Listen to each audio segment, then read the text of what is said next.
Hi everyone, I'm Osama, the founder of MotionCue. Back in 2014, I started out as a freelance motion designer, and over the past 7 years, I've built a video production agency that works with clients like Microsoft, Yahoo, Slack, to name a few. If you're starting out as a freelancer, this video is not for you. Check out my other video on how to get started with freelancing. I've included the link of that video in the description. This video is for people who are doing freelance work consistently and are looking to expand and start their agency. Now, the two most common concerns that I hear from people who are looking to start their own agency business are they're not sure if they'll be able to maintain the same level of quality, and they're not sure if they'll have enough work to pay their employees and continue running the business. Without further ado, let's look into how I overcame these challenges and built a video production agency. Alright, so step number one is finding your first hire. Now, you can use freelance platforms like Upwork or Fiverr, and you can also utilize online portfolio websites like Behance. Hire someone who's better at creating the work that you do, even if your margins are low. And there are two main reasons for that. First off, it will take you less time to oversee the work that they're doing. And in my experience, I've noticed that that's where most of the people get stuck. They're looking to build a creative team, but most of the time is spent overlooking the projects. And that, of course, is not ideal. Secondly, the work that this person does will help you in building your business and bringing in new clients. Now, most people ask, how do I find someone who does better work at a lower rate than myself? And the simple answer to that is you will find them if you look hard enough. Use platforms like Fiverr, Upwork, and LinkedIn for your search. There are a lot of people who are extremely skilled and are looking for their first opportunity. Try and tap that market. Once you find that person, start delegating your work to them and then move to step number two. Step number two, building your brand.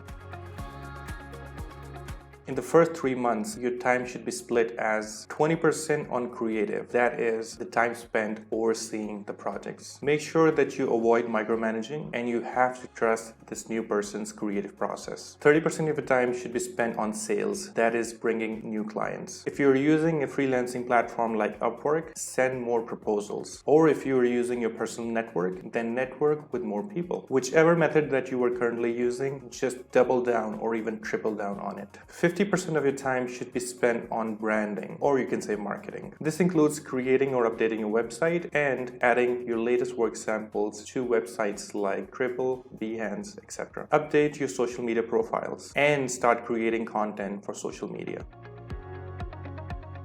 Step number three, hiring a marketer. You should now be looking to delegate all the marketing efforts that you are currently doing to the marketer that you've hired. In addition to creating content for you on social media, they should also be able to create content for your website's blog. This blog content will eventually help you in bringing more people to your website. Step number four, becoming your agency's sales executive.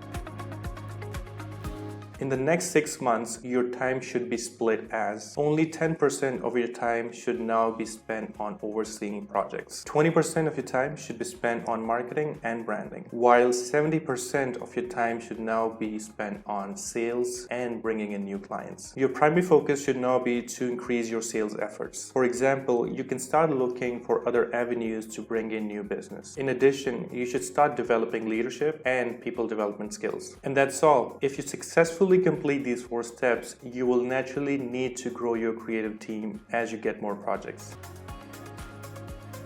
To summarize, first, find a good freelancer that can replace you. Then work on building your brand.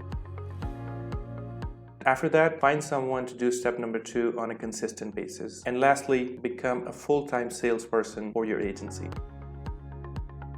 These efforts should help you go from a solo freelancer to building a team of 5 to 10 people. If you'd like me to create a video that talks about how you can expand your agency further, leave a comment below. However, my hope is that this framework gives you some sort of guidance when you start your entrepreneurship journey. If you found this video helpful, hit the like button and subscribe to our channel. Thanks.